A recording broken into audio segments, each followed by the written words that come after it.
बढ़ते question number 2 की ओर। Question number 2 क्या बोल रहा है, a tank is filled in 4 hours, मतलब टैंक पूरा भरने के लिए कितना समय लेना है, 4 घंटे, प्रोवाइडेड 3 पाइप से। तो यहाँ पे देखो डायग्राम में क्या है, ए बी एंड सी तीनों पाइप ने साथ में टैंक को कितने घंटे में भरा है, 4 घंटे में। अब आप बोलोगे सर टैंक खाली कैसे होगा, यहाँ पे क्वेश्चन में स्पेसिफाई नहीं है, इसलिए दिमाग लगाने की जरूरत भी नहीं है।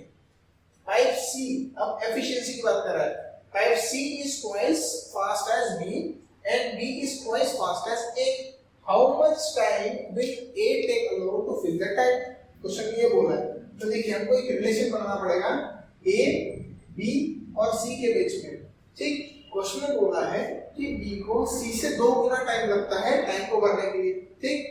तो हम मान के चलते हैं कि सी को x टाइम लग रहा है, करेक्ट। तो बी को कितना लगेगा, इसका 2 गुना।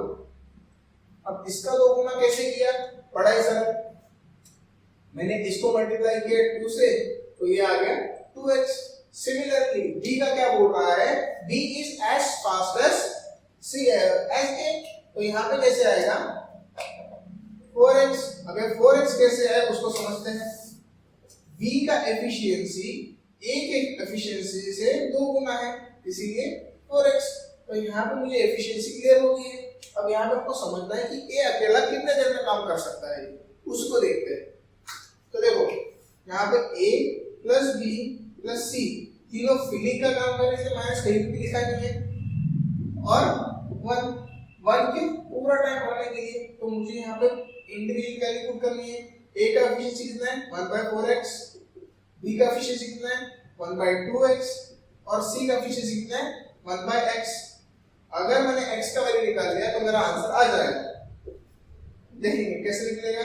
अगर मैंने 1/x को कॉमन निकाल लिया तो क्या आएगा डिनोमिनेटर में 4, 2 एंड 1, इसका एलसीएम क्या आएगा 4 आएगा। क्यों, क्योंकि 4 2 के टेबल में भी आता है और 1 के टेबल में भी आता है। 4 के टेबल में 4 कब आता है, जब 1 आता है, प्लस 2 के टेबल में जब 2 आता है, और 1 के टेबल में जब 4 आता है, इज इक्वल टू 1। मुझे वैल्यू ऑफ x निकालना है, तो मैंने x को इधर लेकर गया तो बन जाएगा न्यूमरेटर में। तो फाइनल आंसर कैसे आएगा 1 + 2 + 4 इट इज 7 डिवाइडेड बाय 4। अब यहाँ पे एक चीज ध्यान देने वाली है, इन तीनों ने कितने देर तक काम किया तब जाके टैंक फुल भर रहा था, जब ये 4 घंटे काम कर रहे थे। मतलब क्या, क्लियर। तो ये 4 कट गया, x को टाइम लगता है 7 आवर्स। अब ये x इंडिकेट क्या कर रहा है, x इंडिकेट कर रहा है c, मतलब c अकेला अगर टाइम को भरेगा तो उसको 7 घंटे लगेंगे। हमको क्वेश्चन में पूछा है कि a अकेले को कितना टाइम लगेगा, तो a का value in respect to c कितना है 4 टाइम्स ऑफ x। हमने x का वैल्यू निकाला है, दैट इज 7 आवर्स। तो 4 into x which is 4 into 7, answer कितना आता है 28 hours.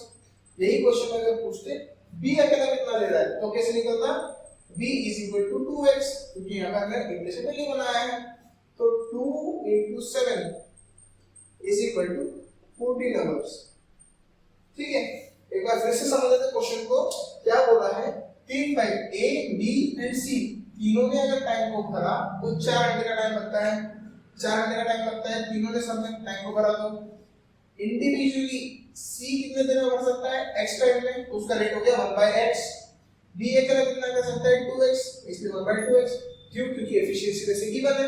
Similarly a is given as 1/4x, इसी को सिंपलीफाई किया और हमने x की वैल्यू निकाली।